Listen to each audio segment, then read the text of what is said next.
สู้สู้สู้สู้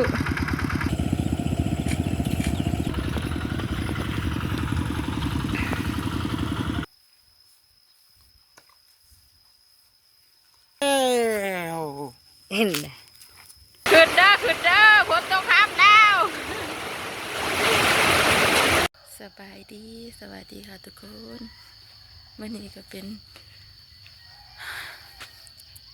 เวลาประมาณตี 5นะทุกคนตี 5สะสมกระลุกมา1เขาที่ไปดำนา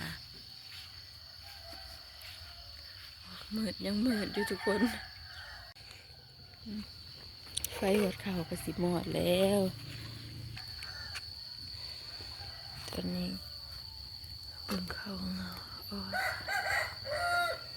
หาก็ขึ้นสภาพทุกคนดำได้แล้วลองนึงฮ้อน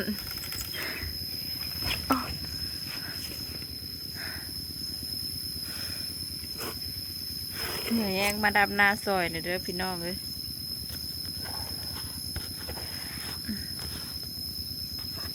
พอได้อยู่เนาะทุกคน คืออยู่บ่ป้าฮ้อนเทฮ้อนว่าแดดกระแดดทุกคนเอ้ย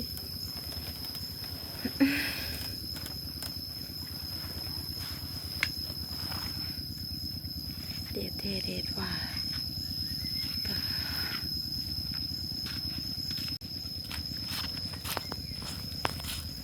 แดดแดดมาดำนาซอยเด้อทุกคนป้าฮ้อนเทฮ้อนว่าอันนี้ก็กำลังถ่ายอยู่พอแล้วไปแล้วลองนึงดำตอนเช้า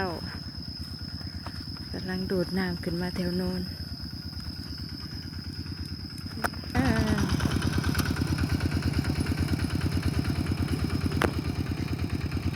ฝั่งนั้นกระจายคนโลกาโดยทุกคนมัดละ2,000ตอนเช้าแล้วลองนึงโน้นกระดูดน้ำขึ้นมาใส่แถวโน้นไปลงที่โซงให้ที่โซงให้บุญใหญ่เนาะให้เนาะ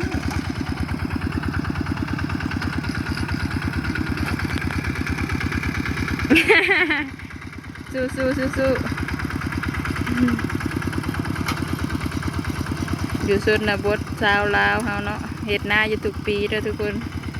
บางคนเขาเจ้ากับลูกเขาเจ้ามาอยู่ไทยเขาเจ้ากับหวานเอา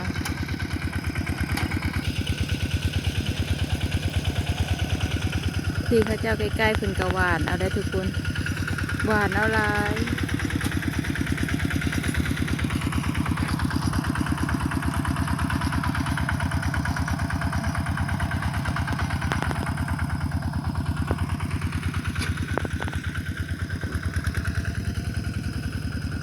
ข้าวเพิ่นหอมหอมได้กายไปกายมาก็ถือกินหอม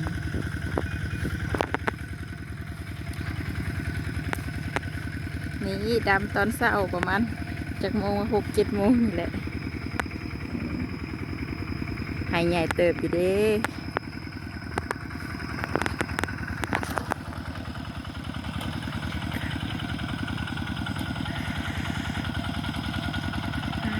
แดดแล้วก่อนเมฆงามงามเมฆคืองามเทจ้างเป็นโลกาด้วยทุกคนมัดละ2,000 กีบแต่เป็นเงินไทยสะสมกับบุหัวเป็นเท่าไรเนาะ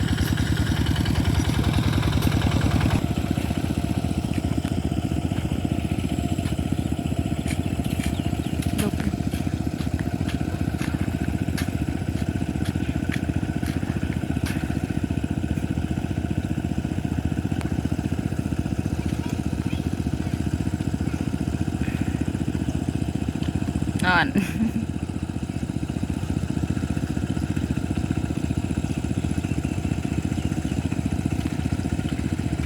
ถ้าได้ลายมาเติบเลยแล้วทุกคนทะลกข้าวเดียวลูกไว้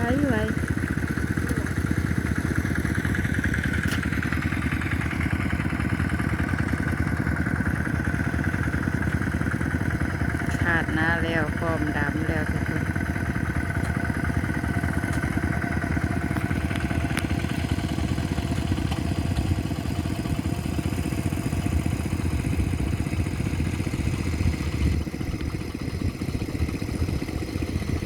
ยากาศดีๆเนาะ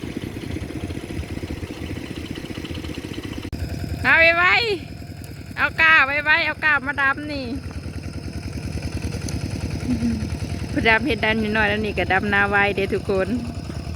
ผู้ดำนาเก่งเด้แห่งย่องแห่งกิติกแล้ว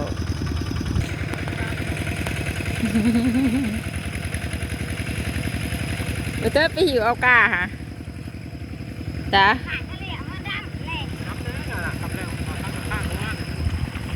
เด็ดแล้วแล้วเลย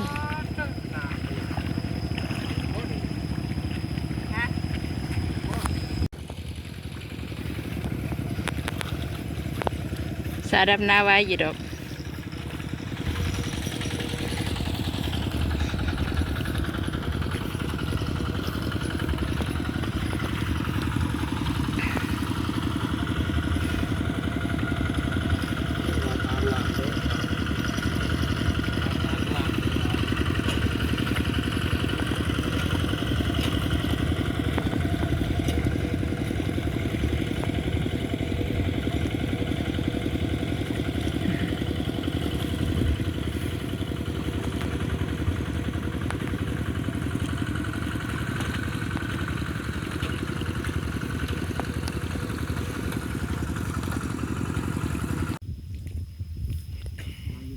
เก้านี่ครับ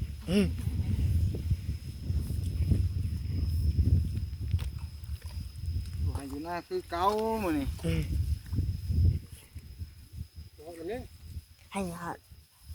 เจ้านั่นไปดำให้ดำนามาเด้อวันนี้ดำนาซอยคนนี้ดำนาเด้อพี่น้องเด้อเนี่ย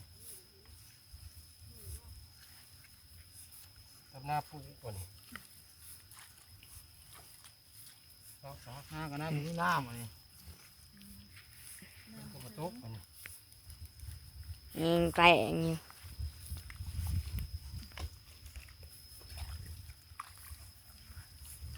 ตกสบายเด้อคนไก่แล้วพี่น้องไก่แล้ว ใกล้สิแล้วหายหนึ่งหายที่สอง แล้ว ใกล้สิแล้วหายที่สอง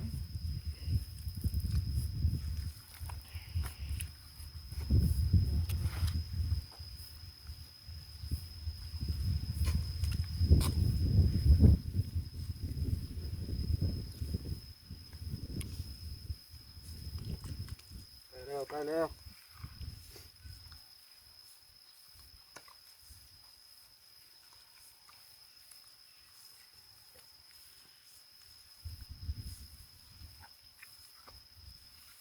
ใช้คุกข้อเด้อ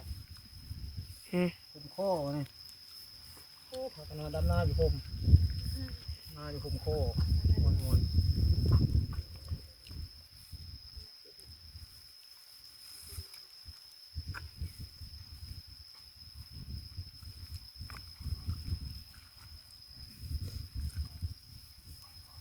เลี้ยวอยู่ในนี้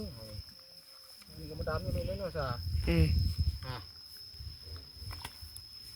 เรียบแล้ว เห็นเลย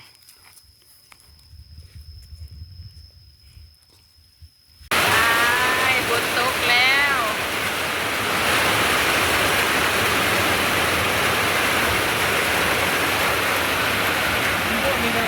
อยู่ตามไผ่ตามนาทุกคนเอ้ยมีอะไรก็กินนั่น